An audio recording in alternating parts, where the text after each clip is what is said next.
এই মুহূৰ্তত চৰকাৰী কৰ্মচাৰীসকলৰ বাবে জনাব বিচাৰিছো বিগ ব্ৰেকিং নিউজ। এইবাৰ কৰ্মচাৰীসকলৰ বাবে বৃহৎ সুখবৰ আহিছে। কৰ্মচাৰীৰ পেঞ্চন প্ৰসংগত এইবাৰ উচ্চতম ন্যায়ালয়ে গুৰুত্বপূৰ্ণ ৰায় দিছে।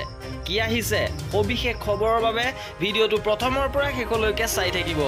এইবাৰ কৰ্মচাৰীসকলৰ পেঞ্চনৰ ওপৰত উচ্চতম ন্যায়ালয়ে গুৰুত্বপূৰ্ণ ৰায় দিছে যে ন্যূনতম পেঞ্চন ৯,০০০ টকাৰ পৰা ১৫,০০০ টকালৈ বৃদ্ধি কৰিছে। শেষৰ দৰমহা পেঞ্চন আঁচনি ৩০% পৰা ৫০%লৈ বৃদ্ধি পাইছে। চৰকাৰী চাকৰি এটাই সন্মান দিয়াই নহয়, অৱসৰৰ পিছত আৰ্থিক নিৰাপত্তাও প্ৰদান কৰে। প্ৰতিমাহে লাভ কৰা পেঞ্চনে অৱসৰপ্ৰাপ্ত চৰকাৰী কৰ্মচাৰীৰ জীৱন ৰক্ষাকাৰী হিচাপে কাম কৰে। শেহতীয়াকৈ উচ্চতম ন্যায়ালয়ৰ এক গুৰুত্বপূৰ্ণ সিদ্ধান্তই চৰকাৰী কৰ্মচাৰীৰ পেঞ্চন প্ৰচুৰ পৰিমাণে বৃদ্ধি কৰিছে। অৱসৰৰ পিছত চৰকাৰী কৰ্মচাৰীক আৰ্থিকভাৱে সবল কৰি ৰাখিবলৈ দেশত এখন পেঞ্চন আঁচনি চলোৱা হয়।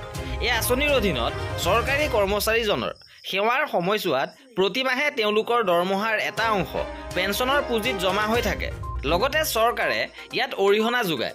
অৱসৰৰ পিছত কৰ্মচাৰীজনে জমা ধনৰ এটা অংশ এককালীন ধন হিচাপে আৰু বাকীখিনি মাহিলী পেঞ্চন হিচাপে পায়।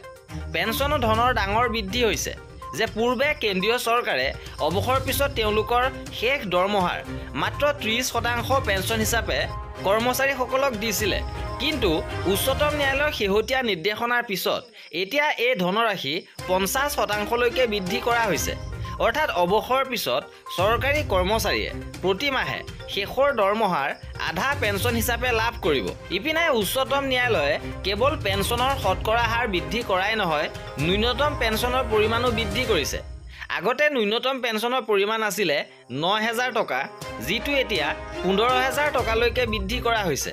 যিসকল কৰ্মচাৰীৰ অৱসৰৰ সময়ত দৰমহা কম আছিল তেওঁলোকৰ বাবে এই সিদ্ধান্ত অত্যন্ত লাভজনক। ইপিনে কোনসকল কৰ্মচাৰীয়ে এই বৃদ্ধিৰ সুবিধা লাভ কৰিব? কেন্দ্ৰীয় চৰকাৰ সকলো বিভাগতে কমেও ১০ বছৰ কাম কৰা কৰ্মচাৰীয়ে এই পেঞ্চন আঁচনিৰ সুবিধা লাভ কৰিব পাৰিব। লগতে যদি কোনো কৰ্মচাৰীৰ মৃত্যু হয় তেন্তে তেওঁৰ নিৰ্ভৰশীলসকলেও পেঞ্চনৰ সুবিধা পায়। কিন্তু মৃত্যুৰ ক্ষেত্ৰত পেঞ্চনৰ ধন শেষৰ দৰমহাৰ ৩০%হে হয়।